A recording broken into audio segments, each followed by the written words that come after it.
Bene data bakundwa b'umwami Yesu Kristo, mwese abakurikira izi nyigisho tubahaye ikaze mu biganiro bya Saveur Divine. Ibi biganiro mu bitegurirwa n'abavugabutumwa bwiza batandukanye, akaba ari umuhamagaro ugendera ku ijambo ry'Imana byanditse mu gitabo cy'ubutumwa bwiza uko bwanditswe na Matayo ibice 24 umurongo wa 14. Kandi ubutumwa bwiza bw'ubwami buzigishwa mu isi yose ngo bube ubuhamya bwo guhamiriza amahanga yose, nibwo imperuka izaherako ize. Ibi biganiro mubikurikira ku channel ya YouTube yitwa Saveur Divine. Tubifurije kugubwa neza. Imana Data ari nayo So ibaha umugisha.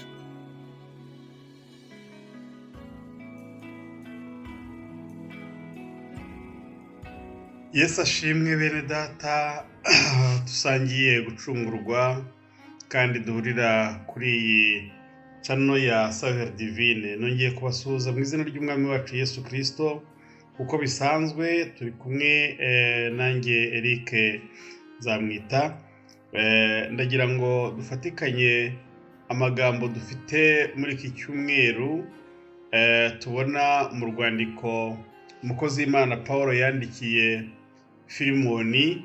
Sinirwa mvuga ngo ni ibice bingahe, rugizwe n'igice kimwe. Icyo gice kimwe kikaba kigizwe n'imirongo 25, kandi iyo mirongo 25 ikubiye nubwo ari urwandiko rugufiya, rukubiye mu nzandiko dukunze kwita abasoma za Bibiliya inzandiko za gishumba. Rugabuyemo rero ibice 4, ari byo ngira ngo mbanze mvugeho. Nubwo nge nahawe kuvuga ku gice cya 3, ariko reka mbinyuremo nirukanka. Igice cya mbere kigizwe n'intashyo ziboneka mu 30 ya mbere, no kuvuga kuva ku murongo wa mbere kugera ku wa 3. Igice cya kabiri kigizwe n'icyo twita gushima no gusenga, biboneka ku murongo wa 4 kugeza ku wa 7, aho avuga ngo nshima Imana yanjye iteka uko nkwibutse, kandi uko nsenga ngusabira nezerewe cyane, nkurikije ibihamya by'uko wizera kandi ukomeje gukora ibikorwa byo kwizera Imana, kandi ukomeje kubera umumaro bene data. Igice cya 3 ari nacyo nza kwibandaho kuko nge nicyo nahawe kuvugaho, ni ikivuga uburyo Paulo avuganira Onesime cyangwa se Onesimo, bigaragara guhera ku murongo wa 8 kugeza ku wa 21. Abandi bazavuga ku gice gisoza, ari nacyo gisoza uru rwandiko. Ni igice cya 4 kigizwe n'ibyifuzo n'intashyo ndetse n'imigisha, biboneka kuva ku murongo wa 22 kugeza ku murongo wa 25.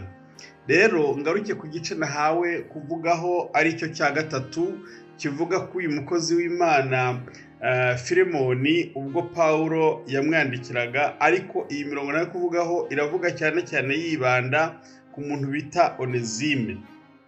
Urwandiko Filimoni nkuko nababwiye ruri mu nzandiko za gishumba, ariko natwe ubwacu ruratureba n'undi muntu wese rwamureba. Rurimo amasomo menshi.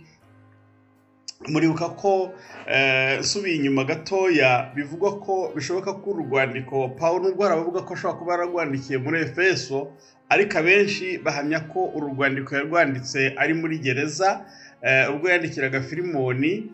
Ashobora ndetse no kuba atararwanditse wenyine, kuko iyo dusomye neza mu ntangiriro z'uru rwandiko avuga ko ashobora kuba yararwanditse ari kumwe n'undi mukozi w'Imana bita Timoteyo, amwita mwene se, n'abandi bafatikanije agenda asita, sibyo nshaka kugarukaho.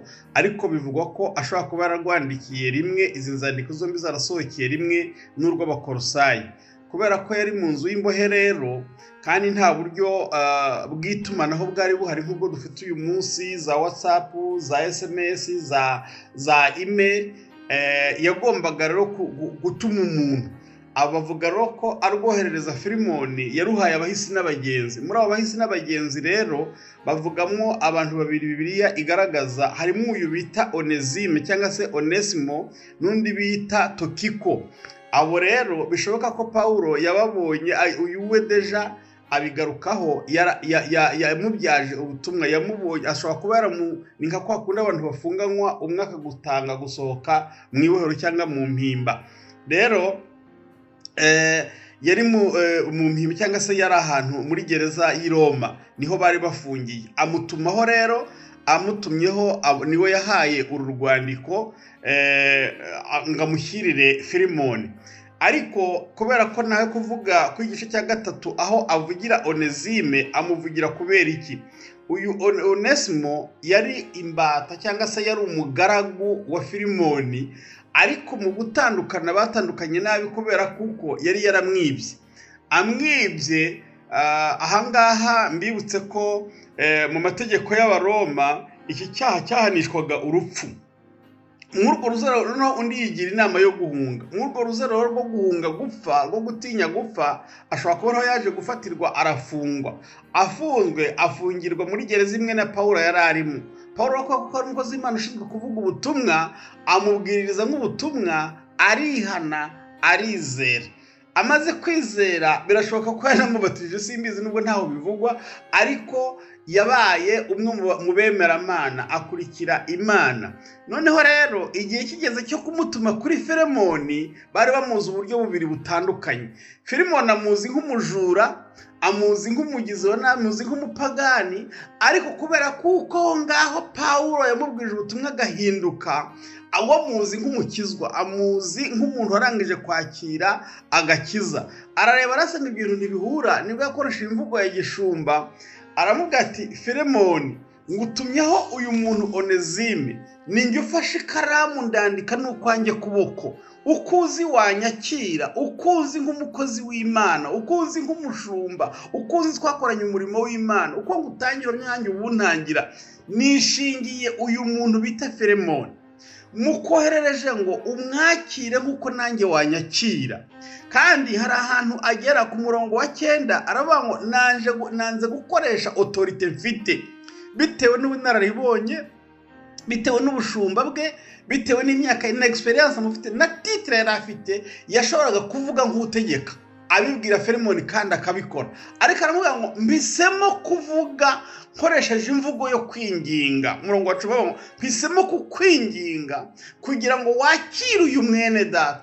Umuntu waruzi nk'umujura arahindutsa mwise mwene se ngo umwakire. Agira naho rero nusoza iyi mirongo avuga ngo niba hari n'icyo yasize yangije, niba hari n'icyo yasize gutwaye, njye ubwanjye nishingiye kuzakishyura. Bene ahantu nabonye mu isomo rikomeye, iyo tumaze gukizwa tugahindurirwa amazina, haleluya, umuntu utashoboraga no kuguha ideni asigara ari guha kwinginga kubera icyizere agufitiye, ndetse ashobora no kukwishingira. Muri Yesu nasanze ari mu bwishingizi, ku buryo Imana burya iyo twamaze gukizwa duhindurirwa amazina. Uwari umujura akitwa murokore, uwari umugizi wa nabi agahinduka umukozi w'Imana. Ndagira mubwire ngo abapasiteri mubona, abavugabutumwa mubona, benshi bari abasinzi, benshi bari abajura, benshi bari abasambanyi, ariko bamaze gukizwa bahindurirwa amazina. Ubu bitwa abakozi b'Imana, bitwa ba murokore,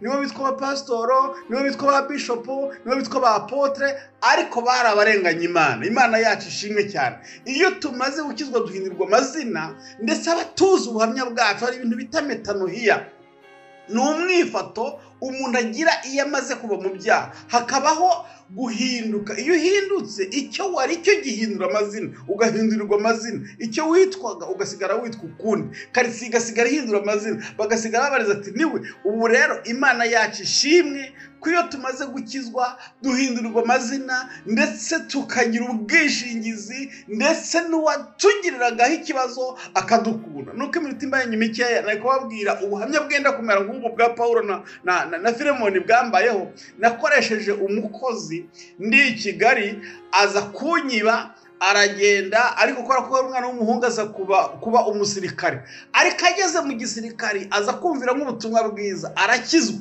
Noneho ngiye kubona nyuma y'imyaka myinshi ansanga ahantu i Kigali i Remera, mbona aciye bugufi yambaye toni militeri, mbanza kugira ubwoba. Noneho arambwira ati mukozi w'Imana, ati ni ngewe runaka, ntabwo wanyibuka, ubu nabaye umusore, narakuze, mpindurirwa n'imyenda, mpindurirwa n'izina, ntabwo nkiri wa muntu watekaga, ariko negeze mu muboyi wawe, ariko mu kuvi wawe narakwibye mu ipantaro ebyiri z'amajingisi. None nakiriye umwami Yesu, ese wambabarira twazajya duhura sinkwihishe? Nahisemo ntabwo mwumva umunezero nagize, umuntu nari mfitiye ubwo bakashobora kundasa kungirira nabi, ariko anyikubita imbere ari gusaba imbabazi, yarahindutse, yagiye ari umuboyi agaruka ari umusirikari, agenda ari umujura agaruka ari mwene data, dusangiye gukizwa, dusangira igaburo ryera. Imana yacu ishimwe. Mbifurije gukizwa, mbifurije kwakira umwami Yesu, mugahindurirwa amazina, mukagirwa icyizere, mukagira umuvugizi. Umwanditsi yavuze ngo mwijuru imbere y'Imana mfite umuntu uvugira, ni umukuru w'abatambyi kandi yitwa Rukundo. Mana yacu ndagushimira ko ujya uduhindurira amazina, ibyaduhigaga akaba ari byo bitwishingira, akaba ari byo biturinda. Ndasabye kugira ngo Imana data nkorera ihindura amateka ya buri wese wumva aya magambo, bisabye mbyizeye mu izina rya Kristo Yesu umwami wacu, amen.